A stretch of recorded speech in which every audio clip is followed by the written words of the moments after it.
Well, good morning, everybody. Good morning. Good morning. Good to see you all here today. A lot of you got the memo today. Happy 4th of July, and you are rocking the red, white, and blue. Good job. Way to go. So it is a great day for us to come to the house of the Lord and to worship Him, and also to hear from our mission team that just got back on Friday from Kansas City, Missouri, and they are excited to share with you today. But before we do that, I got a few things that I want to just chat with you about. They're really simple. There's nothing too big. No, that's not the entire truth. There is something big that happened in the last 2 weeks that we just want to share with you, and it's exciting. There was a baby that was born to the Thomas family 2 weeks ago. If you can't tell, Thomases, you guys are loved. You are.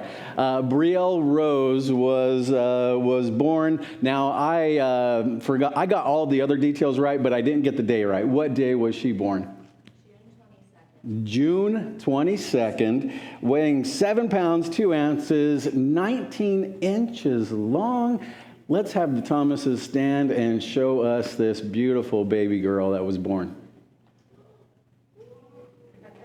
Oh, there she is. Congratulations, guys. Congratulations. And we even had them sit in the right spot so we can get a camera angle and everything. So the live stream people are catching this as well. We also have a rose for you guys that are sitting up here on the table. And it's a red rose for the specific reason that it's a reminder that Jesus' blood was even shed for Brielle. And we look forward to the day that she accepts Jesus as her Lord and Savior. So please take that rose home with you today, and we celebrate with you guys. Congratulations. Thank you so much. Oh, it is good to be back with you all. My family and I have been on a variety of travels over the last 3 weeks, and we're excited to just be back with you. I'm excited. I honestly, the first Sunday that we were on vacation, I woke up at like 5 a.m. ready to go. And then I said, I don't have to do anything. I'm going back to sleep.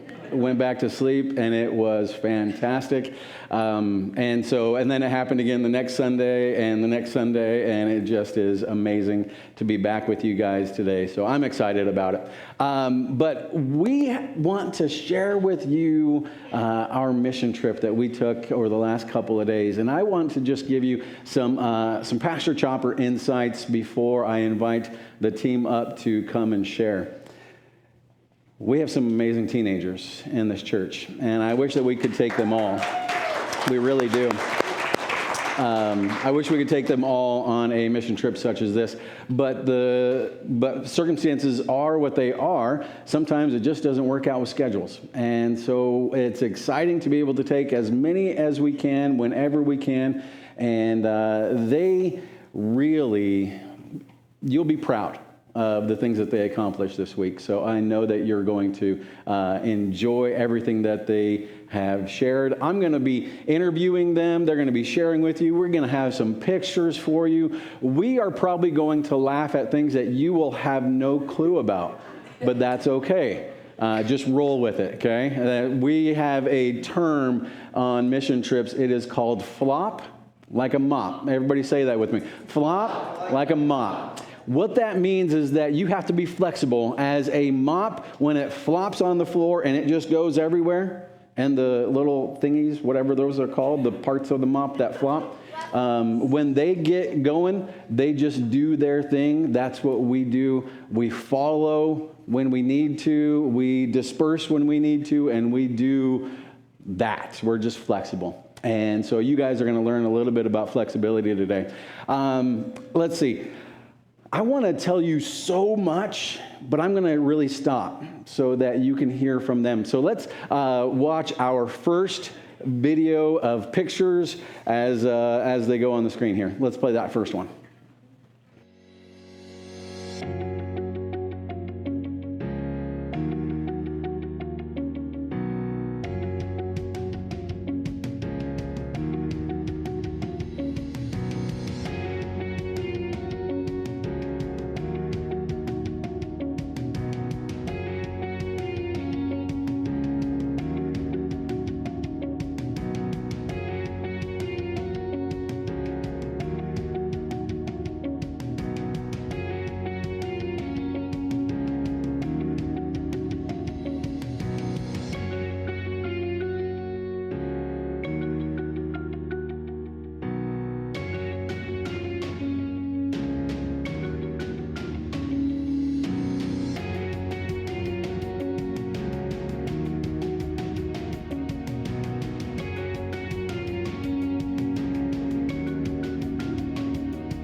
Yeah, it is.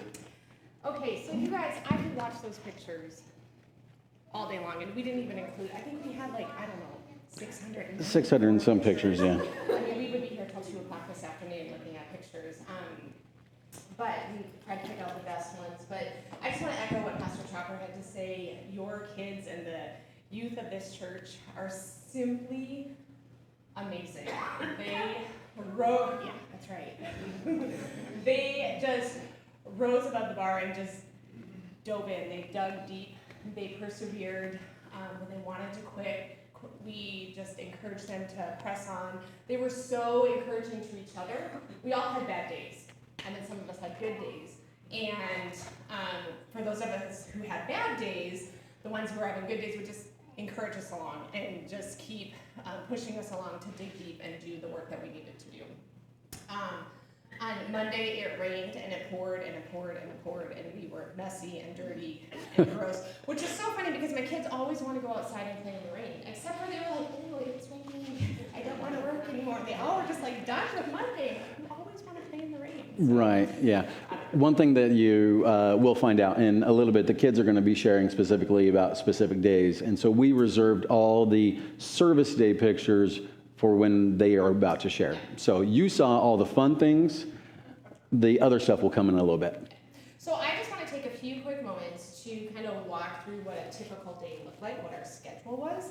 So at 6:45-ish in the morning, sometimes a little bit earlier, sometimes a little bit later, the kids were getting up. They would be getting ready for the day. They'd be packing for the day and making their way out to breakfast. Breakfast was at 7:15 a.m.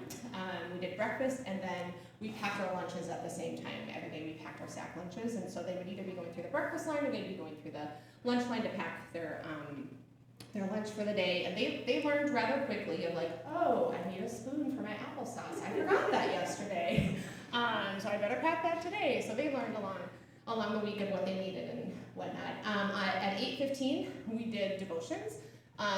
There's a little over 70 people at the church. 4 different churches were there. And everything just really shut down at 8:15, and we all kind of found our little spot throughout the church, or some people went outside, and they gave us this really great devotional book. And so everybody each day was doing the same devotional, reading the same passage, journaling about the same things, and just kind of got our minds and our hearts ready for the day. By 9 o'clock, we were in our vans doing our service orientation with one of the leaders. They were telling us where we were going, what we were doing, what to expect, and then we were on our way. And we were there until 3 o'clock doing our service project for the day from 9 a.m. to 3 p.m. At 3 o'clock, we made our way to a community center, and that's where we had our well-deserved showers for the day. Again, that is where the kids learned, like, oh, yesterday I didn't pack a towel. I should probably bring a towel today, or whatever. They learned rather quickly what they needed. And so we did that at a community center, and then by 5:15 we were eating supper. And then every night at 6:30 to 8:30 we did an evening activity, and that looked different every night. So on Monday night we had a community speaker. His name was John. He lived in Kansas City. Most of his life. Yeah, for a really long time. Yeah. And so he talked to us about the history of Kansas City, racial struggles, the food deserts in Kansas City, and just the uniqueness of Kansas City overall. So that was Monday night. I found him really exciting because I'm a history guy. There's lots of history. Yeah, some of the kids were like, and we were really tired on Monday. So, anyways. And then on Tuesday night for our evening activity, we kind of had a little bit of free time, so we were able to take our teens and treat them to Kansas City barbecue, which was super fun. And then we went to the Union Station and just kind of hung out there for a while. We went in the building. It's huge. It's an old train station. Yeah. They have these huge chandeliers up in the ceiling that they say weigh like 3,500 pounds. They were huge. We had some fun ice cream. And then we went outside and kind of walked the grounds there as well, which was super fun. We also, that same night, found the borderline between Kansas and Missouri. And so the kids were able to straddle. There was one picture in there, but we were able to straddle and be in 2 places at one time. So we were in Kansas and we were in Missouri at the same time. I thought it was super cool. I don't know if the kids thought it was cool, but I enjoyed it. I thought it was cool too. That's cool. It was cool? Okay, all right. Good. Yeah. And then on Wednesday night, all the kids that were there for Youth Works went to the plaza. And the plaza is a huge shopping area in Kansas City that have a lot of outdoor shops and lots of coffee shops and restaurants and lots of fountains and statues. And they put the kids on a scavenger hunt. And so they gave us riddles and we had to try to figure out the riddles and then try to take a picture in front of the fountain or the statue. We weren't overly good at it. No, not at all. We had fun trying to figure it out. The Pumphrey girls were like rock stars trying to figure it out. They were diligent. They really were, yeah. And then we went for ice cream. And we all had fun with that. And then on Thursday night, everybody for the evening activity, everybody went to the sculpture park. And there's these huge sculptures all over the park, and then a lot of green space, and they played an epic game of kickball. And it had rained the whole week, so it was slippery and muddy and wet, and lots of kids fell. Caleb. In the most epic ways, it was great, yes. Yeah. So that was from 6:30 to 8:30 each night. At 8:30, we would be back at the church, and we would do what we called the gathering time. And so that was everybody together in the sanctuary, and it looked different every night, but it usually included worship, prayer, scripture reading, a lesson. Sometimes you'd huddle up with your group and kind of discuss some things to help process the day. But on the last night, we did a foot washing ceremony. And it was super cool. That night really stood out to me. It was super cool because the youth work staff came to us church leaders and washed our feet and prayed for us, prayed over us. And then we were to go and do likewise to our own teens. I know, like how to do that in? That was good, yeah. So we had prepared our teens that we were going to be doing this foot washing ceremony because we knew that some teens wouldn't want to do it. And that's okay if they didn't want their feet washed, we would still pray over them. So we told them to give us the signal if you didn't want your feet washed. And so the signal was like this if you didn't want your feet washed. And so one person in particular was like this, and I'm like, nope, that's not the signal, I'm gonna wash your feet. And then they were like, well, how about like this? I'm like, nope, you gotta touch your nose. And finally she touched her nose. And I didn't wash her feet. But it was just a meaningful time to pray over our kids. And it was the end of the week, and so they physically were tired, emotionally were tired, but spiritually filled. And to just pray over them was a really cool experience. Yes. By 9:30 then, we were in our church group time, which was just then the 11 of us.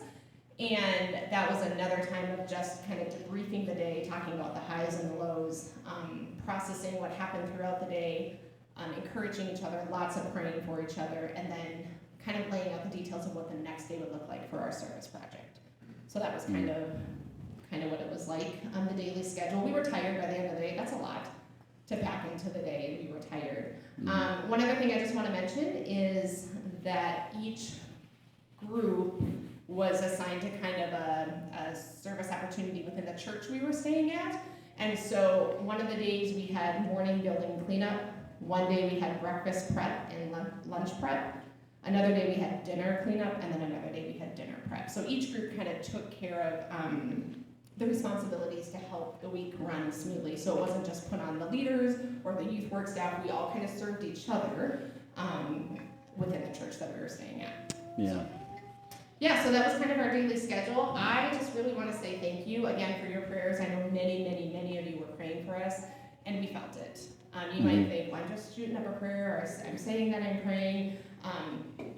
We felt it, and we needed it. The kids needed it. Chopper and I needed it. But it meant a lot. Also, thank you for those who gave financially to the kids and to the team. That came in handy for the teens to get there, but then also to do some special things as we were down in Kansas City. Yeah. Andrea was our trip navigator, trip organizer. She did a lot of the things behind the scenes that not everybody knew about, but she was a huge help. If it wasn't for her and the GPS, we would have gotten lost over Kansas City like 19 times. It would have been really bad. So we did anyways. Yeah, that's true. And one time we put Lucas in the front seat to navigate. Yeah, it went well. Yeah.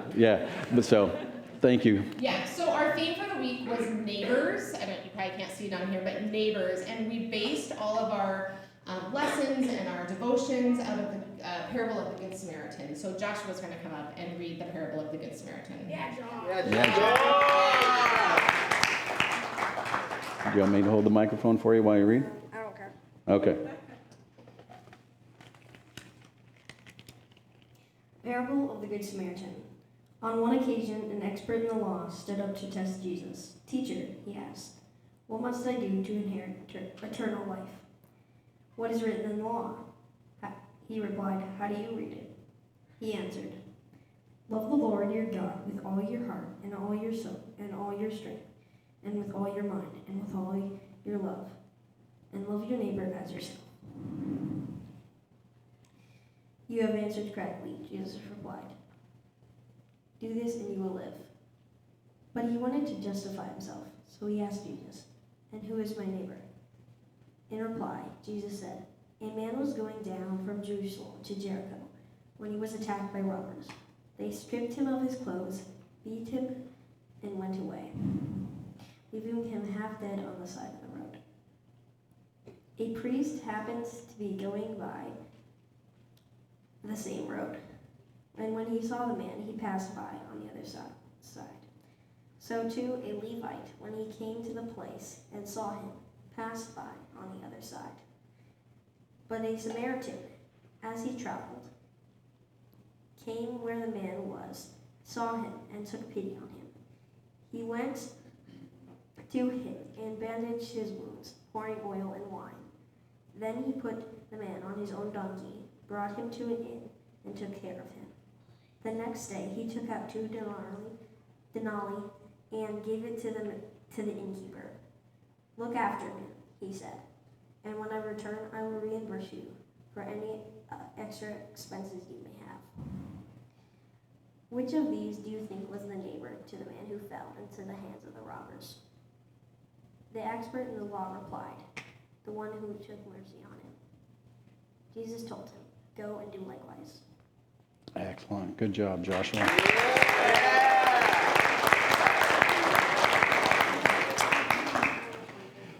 So we spent each day doing something that was kind of connected to that, and it really was a theme that we would follow throughout the week. We would begin our day with it. We would end our night with it each time, and you'd be amazed at how many different themes you can pull out of that for each day, and it was really, really impactful and encouraging. Today, we're going to just move into Monday, and Monday was probably the most difficult day because of the rain. And we're going to have a couple of teens that are going to share with us about that. But before we do that, let's watch this next quick video about what we did.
All right, Lucas and Micah are going to be sharing with us this next one.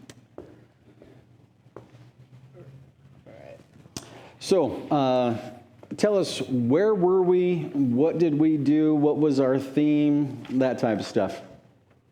And where did we go? All right. So, Monday, we went to a neighborhood garden, basically, and it was built on like old house lots, and so it was like multi-leveled from like different levels of gardens, and it was to help out with like homeless or people who need food, and that's basically what it was about and where it was. And our theme for Monday was we see each other, and it was more of we helped Juanita, who was the garden keeper basically, and she helped with a lot of management and a lot of feeding of other people. Yeah. Juanita, she lived there for a very long time, like almost her like entire life. She was 80 years old, and she just had like the need to like help people in her neighborhood. She just gave out fresh food to everyone, and yeah, she just had a kind heart and was ready to serve everyone in her neighborhood. Okay. So this neighborhood, was it a wealthy neighborhood? Was it a financially depressed area? What was this neighborhood like? It was more of a depressed area, and the garden itself was more run down because it was more just Juanita just doing it herself. We didn't see any workers, but there could have been others. Mm-hmm. And she told us once that to get flower pots she needed the tires, and that she just went around with a couple people finding tires on the side of the street to help get the pots. And it was a lot of just run down garden spots for her to plant food. Yeah. Yeah. An example of like how the neighborhood was. On the screen there's a picture of a house that they showed, and that house had a fire multiple times, and a lady lived in there, and she was like she was living in poverty, and she didn't have a home before Juanita gave this to her, and she was also using Juanita's car as well. And it was just like, that's kind of how like the neighborhood was. It was just very run down. And where did Juanita get her funding to get this Blue Valley Gardening Association going? Do you know? No. Okay. She had zero funding. Everything was done by donations.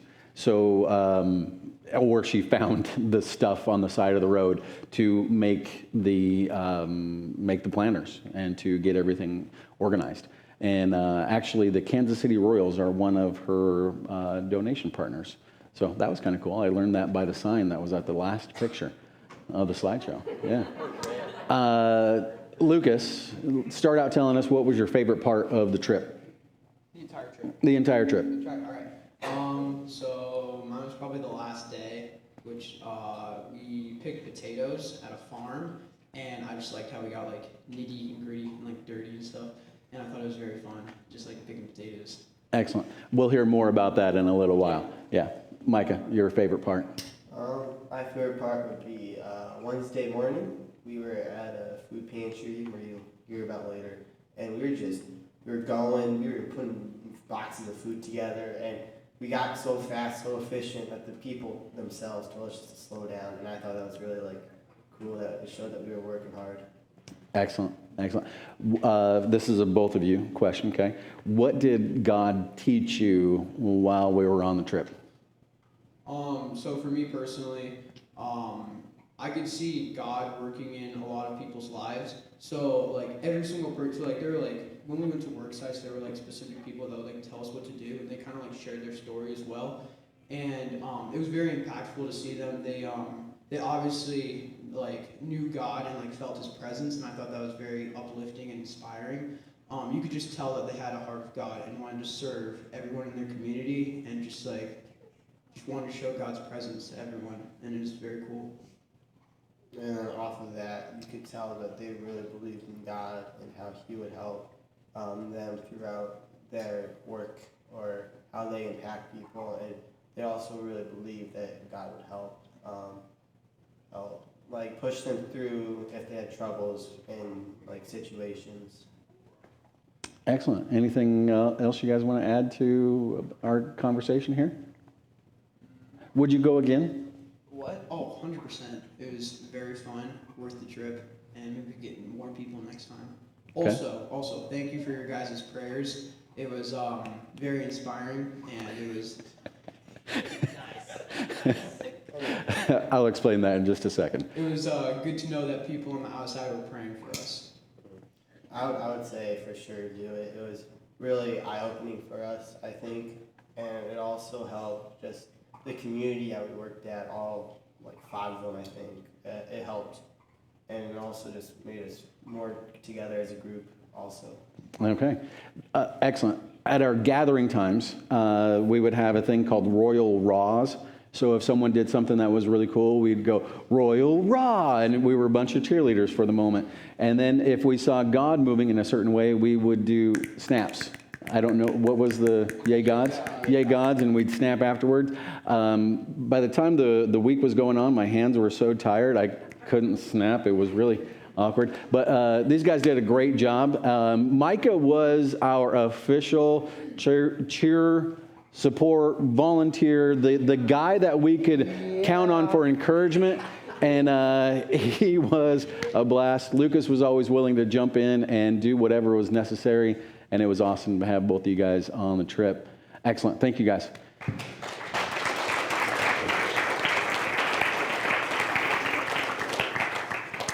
On Tuesday, we went to a place called the City Union Mission. And our theme for that day was We Move Toward Action. Watch this video.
All right, Ryan and Josh are going to be sharing with us this next section. So Ryan and Josh, come on up.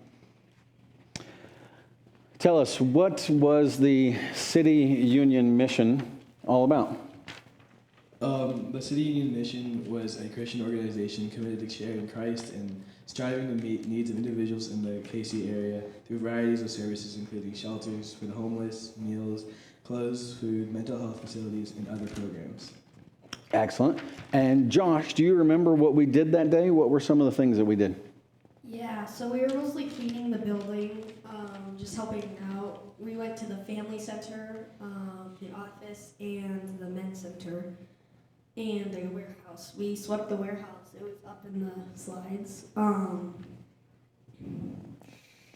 It was really fun to help them, and they had some awesome leaders, and we were all just wiping down everything and making it looked really good after. I remember there was a ton of sawdust in the warehouse, and we swept that up, and it looked so good after. Do you remember some of the first place that we were at? Okay, first couple of pictures, there was all kinds of stuff in the back. What did they do at that place? Do you remember? Yeah, Ryan? that building was the Men's Work Rehabilitation Center, and we just really cleaned that up, and we knew it was going to some really dedicated people. Yeah. We really liked cleaning that up, and Caleb had a great time mopping that place. That's right. This particular building, they really helped work rehab. And so they would actually train men in specific trades, electrical, plumbing, and things like that, so that they could go back out into the workforce when they were ready. And there was Family Center. This City Union Mission was a massive organization, and we only touched the basics of it. Okay? Josh, tell me, and everybody else, okay, what was your favorite part of the trip? My favorite part was probably when we went to Shelter KC. Okay. We got a lot done. We were filling these like beat the heat bags, is that what they were called? And we got a ton done. Basically, each bag had like a bottle of sunscreen. It had 2 water bottles, and then it had 1 reusable water bottle. It had like 5 cereal bars, chapstick, deodorant, just stuff to help people on the street. And then we filled like 200, right? 200 plus, like 290 something like that. And it felt really good because we got a lot done. They were really glad, and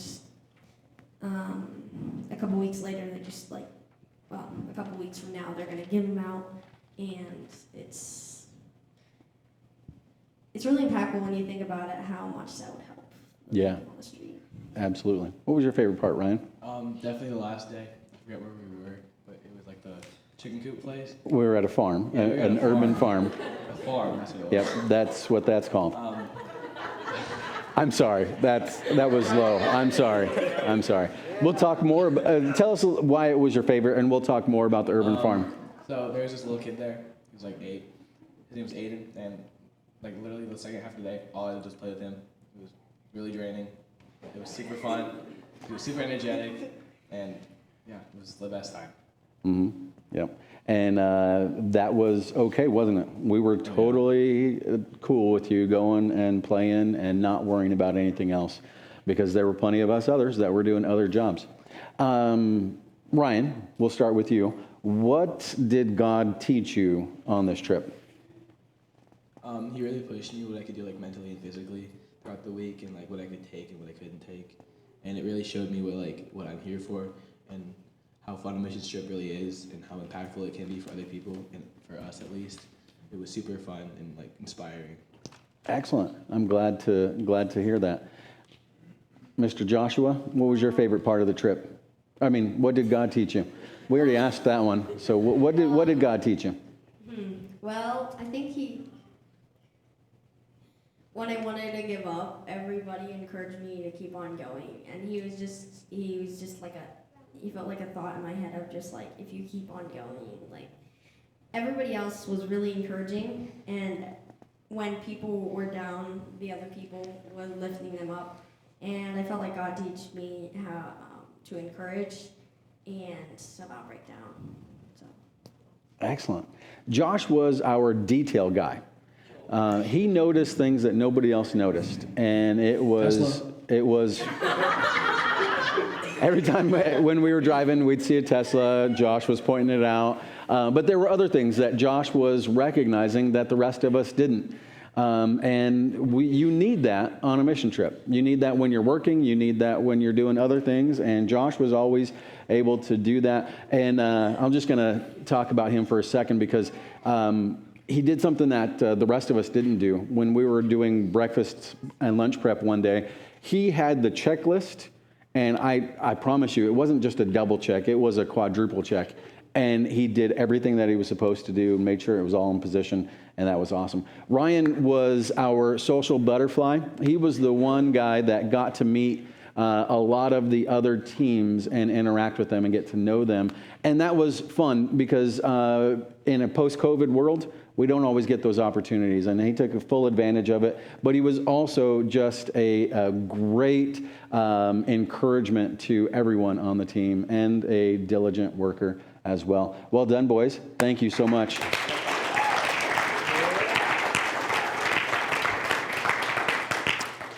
Wednesday, we were split up in 2 different spots. We served at the Crosslines Community Center and the Shelter, Kansas City.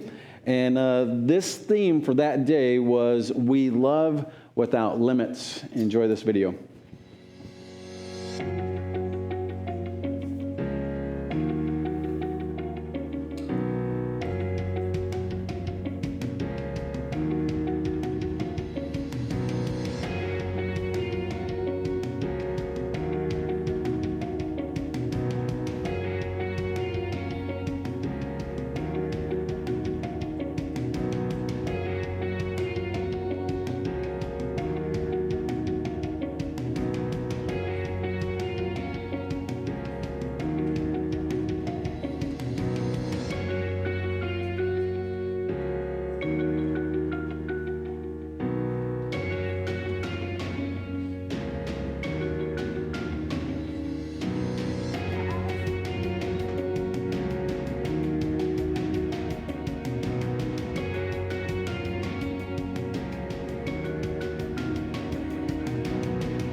So we had Naomi and Jenna are going to share with us about this one, and then Abigail is going to come up in just a little bit and share about Shelter KC. So Naomi, Jenna, come on up.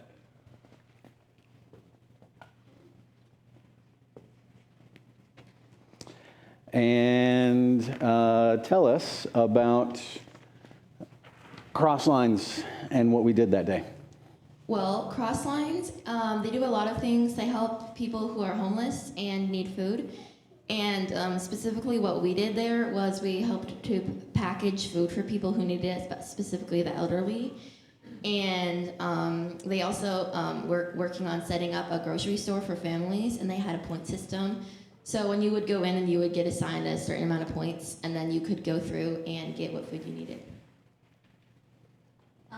For the point system, it like depends on how much you have in that family. So Yeah, and so they did it so that families, it's actually like shopping. Instead of just being given a box, they had to actually budget, and they had to work through the whole process. So if there was a can of beans and that was worth 2 points and you only had 1 point left, guess what? You weren't getting those can of beans, but if you could flex something else, you could rearrange what you were getting so that you can actually get the things that you need for your budget. It was a brilliant idea, and they are going to be opening that up in the next couple of weeks, right? Yep. Okay. What else about community or Crosslines that you want to share with us? Well, when we got there, we met a lady named Rachel, and she was really nice. And she took us on a tour and told us all about the building. And the store, well, they hadn't opened it yet, so they were still setting stuff up. And she walked us through all the different areas, and a lot of it was boxed up. And they said before they would have people go through and get what they needed, and they were going to work on doing that again. But since it was COVID, then they couldn't have people doing that. So they had a lot of boxes of food, and so we just went through the line. We had an assembly line, and they had boxes of different things like cereal and powdered milk and things. And so each of us had like a station, and we would put things in the box and then pass it to the next person, and then we would box them all up and put them back in the warehouse. Jenna, do you remember how many boxes we packed? we packed 175 boxes of food. 175 boxes of food. It was amazing. It was really great. And do you remember how many pallets that was? Like 3.5 pallets. I didn't help you with that answer at all, did I? Yeah. Jenna, what was your favorite part of the trip? I have multiple, but I'm thinking in the last one, the farm or the cloth line. One of those two. Okay, the farm and the what? The cloth line. Oh, Crossline, yes, where we're packing food. Yep. So you're going to hear about the farm. That really was like the favorite thing of the week for most everybody, but we don't want to spoil it for you. Naomi, what was your favorite part of the trip? Well, some of you guys are going to talk about this later, but the last day as well, we went to a farm, and one of the things that the people there mentioned was that they had a robbery, and some people broke in and stole all of their gardening tools. And at the end, we were able to give them $110 so they could get some new tools. And my favorite part of the trip was just watching the lady Christine's face when she was offered the money. She was just so joyful and so happy that she would have more money to be able to help other people. So. Yeah. Jenna, what did God teach you on this week? God teach me how to listen to other people's story and see what their background was like. To listen to other people and see what their background was like. I love it. I absolutely do. Naomi, what was your favorite, or what did God teach you?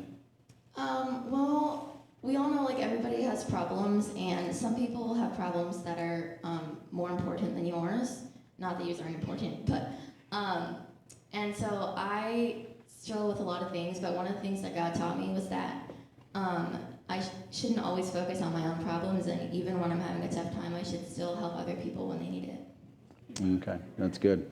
Jenna was our silent encourager, where she was just never going to give up on a specific project or a specific job. She was diligent in the way that she worked. And one of the first days that we were there, we were pulling out these vines out of this fence. And every time she got a big one, she hit me with it. Every single time. Still not sure what that was all about, but I'll take it. I can handle it. Naomi was one of our teens that was willing to engage in any situation. The dirty, the not so dirty. Cleaning toilets, cleaning cupboards, and digging potatoes, even when Pastor Chopper was trying to have a competition with her. She didn't mind that I was picking on her and giving her a hard time. She just took it. She rolled with the punches like no other. And it was just a blast to have both of these young ladies on our team. Let's thank them for that. Thank you, guys. And Abigail, come and share with us about Shelter KC. How about right there? What did we do at Shelter KC? Oh, you need a paper. Here it is. Okay, so Shelter KC, a Kansas City rescue mission, is a Christ-centered community that offers freedom and hope to lower-income and homeless individuals, empowering them to reach their full potential. They provide housing and services to men and women experiencing homelessness and addictions. Their priority is to treat each man and woman with dignity by providing safe shelter, good food, and a clean facility. They have case management assistance, addiction recovery programs, and job and life skill training through educational services to help free them from their past and have hope for the future. So we were there for just the afternoon, and we heard from one of the guys going through their addiction recovery program, and I'll tell you a little bit more about him in a minute. But what we did was, Josh talked about this a little bit earlier, we packed bags, because in Kansas City it can get up to like plus 100 plus degrees. It gets really hot up there. Luckily when we were there it was raining a lot, so it was pretty nice, but it will get hotter. So we packed bags with like deodorant and sunscreen and water bottles and food that they will pass out in one of those really hot days to people who need it. Yeah, that was awesome. Tell us a little bit about Walter. So Walter was one of the gentlemen going through their like addiction recovery programs. He was almost through it, and first of all, he was just super nice and welcoming. I wasn't sure what he was gonna be like, but he was super friendly. He was probably one of my favorite people we met on the trip. That was probably why this was my favorite part. He talked a lot about his story and his background and how he'd come from a Christian home, but he'd fallen away and he didn't know how to recover from his addictions and how to get back on the right path. And then he found Shelter KC, and they not only helped him recover from his addiction, but also gave him support in finding a job and getting job experience and stuff, and how when he would talk to his family, they were also supportive of him being in this program, and they knew it was a good thing for him to be here and to get support.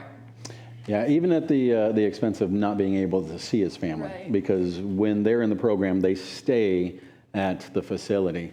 And I'm excited about this, so I want to share. They did devotionals every morning, and so they did Bible study. They did a lot of things to not just say, oh, we're going to support you to get out of homelessness or out of your addiction, but we're also going to show you who Jesus is. And that was a very cool aspect of it. What else do you want to share with us about Shelter KC? Anything? So Wednesday's theme was We Love Without Limits. And I kind of learned, especially from Walter, that like, first of all, everyone's deserving of love, no matter where they come from. Everyone deserves a second chance. And also that there will always be people around you who are willing to help you through your hard times and who are willing to help support you and give you the structure that you need. Yeah. Now, is it fair for me to ask the question, what was your favorite thing of the week? Because I'm sure along with the service project, my favorite thing just about being on the mission trip was the devotionals. Every morning we would go and find our own spot and do them. It was really thought-probing, and it helped me gain perspective for like what my goal was that day, not just physically in what my tasks were, but like emotionally and spiritually what I was trying to accomplish. Excellent. And what did God teach you this week? Well, I was really struggling with what God is trying to teach me lately. And I think a big thing he taught me on this trip is one thing I learned from Walter especially is that it's never too late to do the right thing and to live your life for Christ. And another thing is that God has a plan for me and that I don't know what it is and I don't know what's going on. I was like, why am I here? I was struggling some days.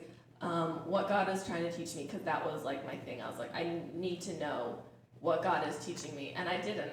And I think the last day I finally realized, like, I'm not gonna know, but God's slowly showing me, like, he's got it and he knows what he's doing, and it's okay to, like, have no idea what's going on. Yes.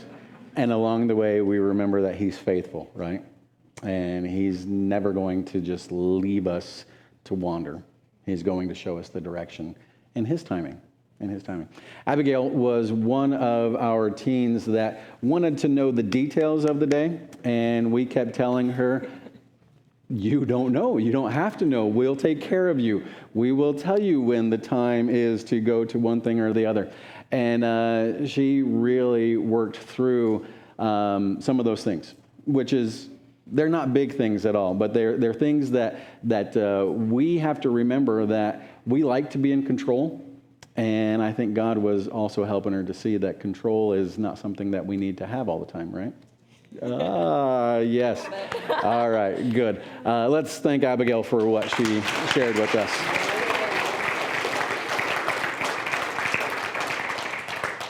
Thursday, we went to Agape Grow, and this was the urban farm. And this was a joy of a day. And that day, we learned the theme of we go and do likewise. Enjoy these pictures.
All right, Caleb and Jeremiah are going to come and share with us.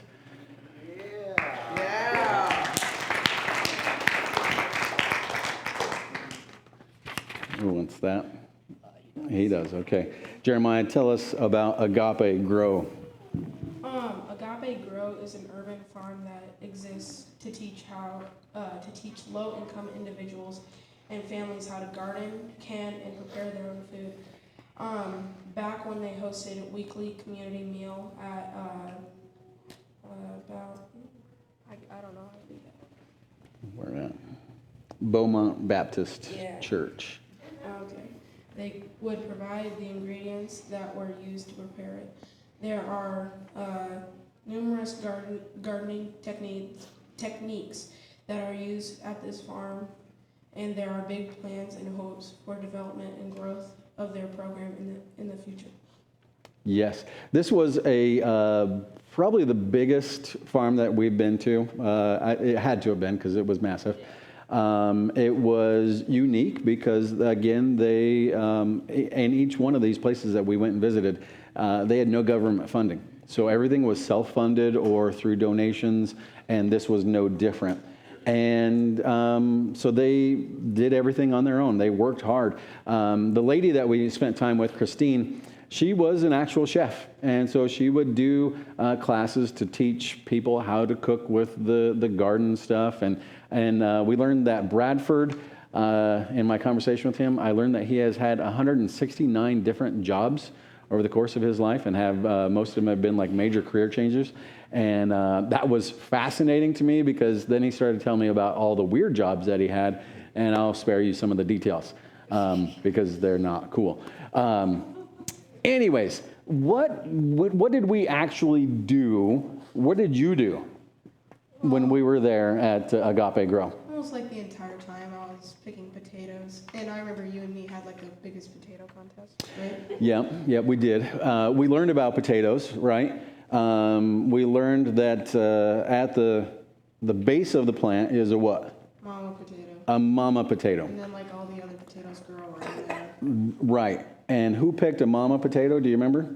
Oogie. Lucas did. Picked a really big one, so he got disqualified from the contest.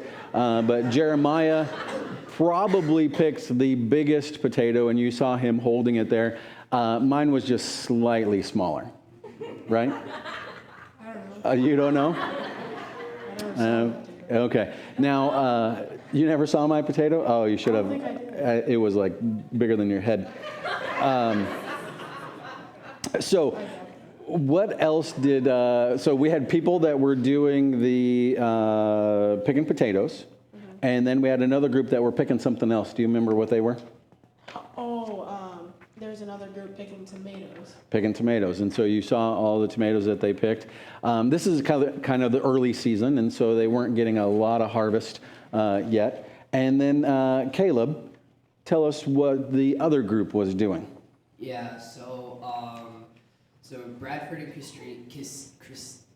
Right? Christine, yeah, that was her name. Last year they bought a chicken coop from another family farm group that was in Kansas City, and they were planning on putting it up last year, but Bradford had open heart surgery by the time when they were planning on doing it, so then they ended up having to push it back. And so a group before us earlier in the week started setting it up, and they weren't able to finish it because their day was done. So then we came, and I know it started out with me, Lucas, Micah, Josh, and Ryan. I think you didn't really help, did you? Not that much. No. You were out busy doing other stuff. Potato. Yeah, and potatoes.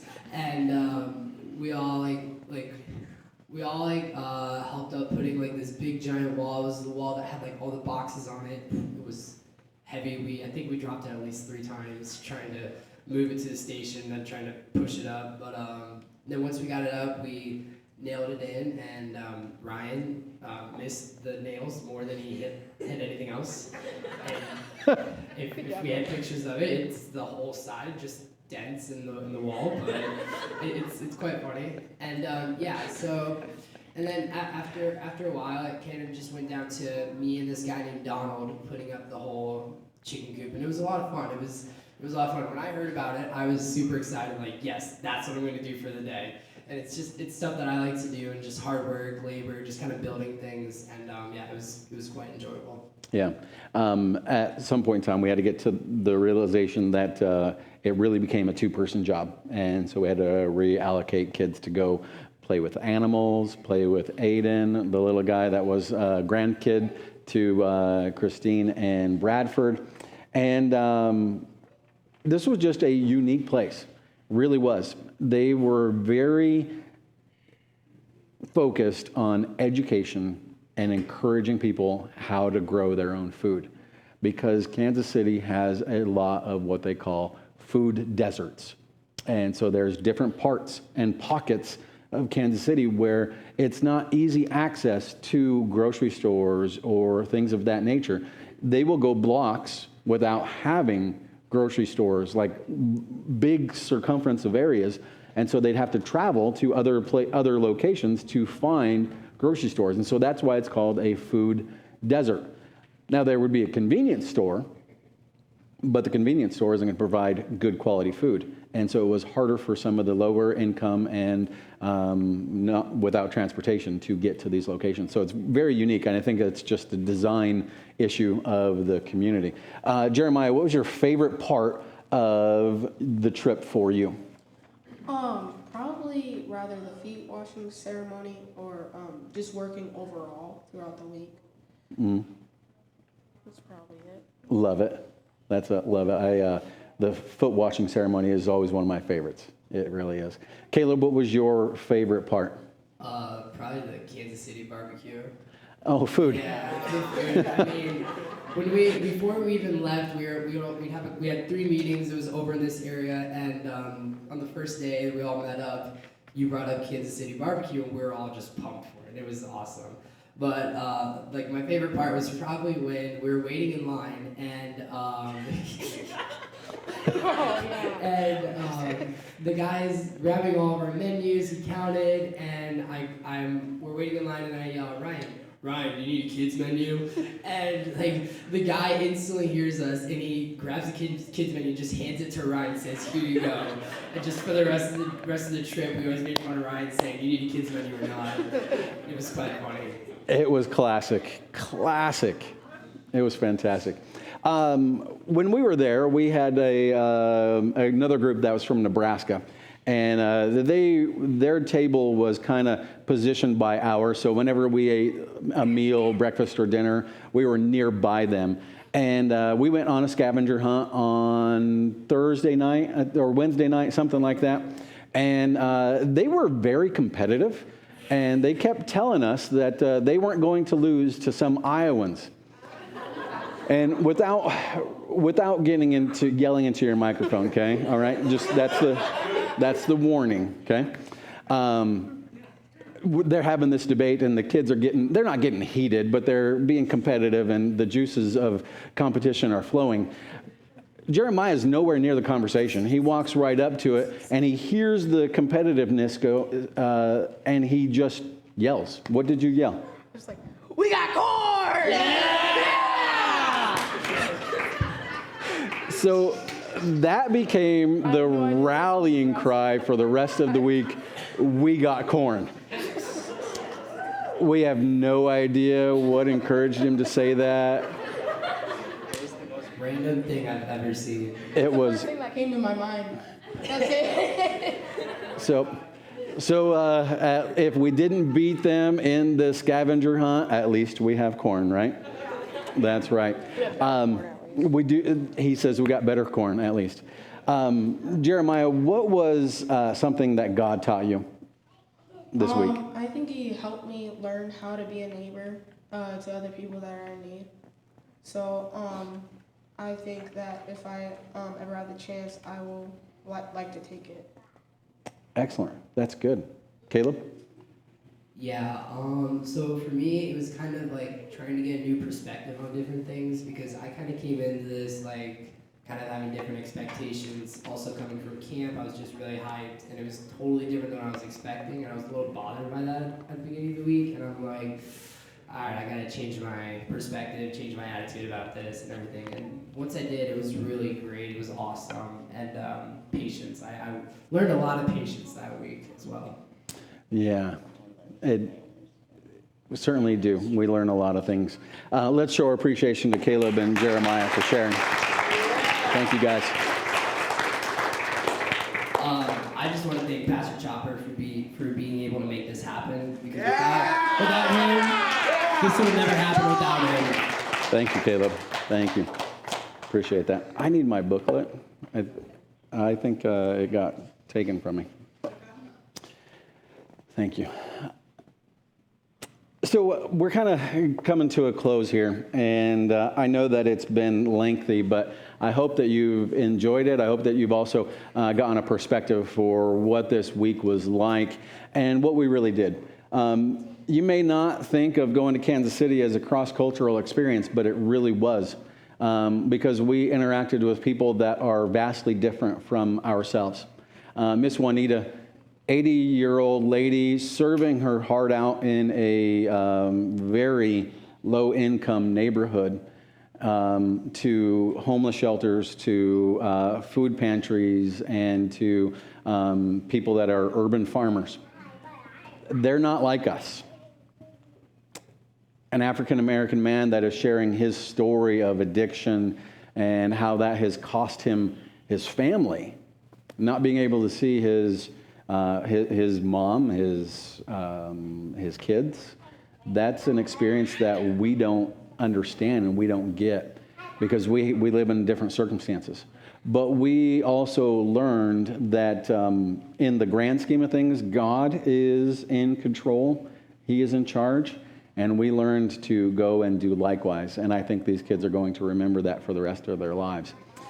So what do we do next? What do we as a church do next? How can this encourage not just the teens?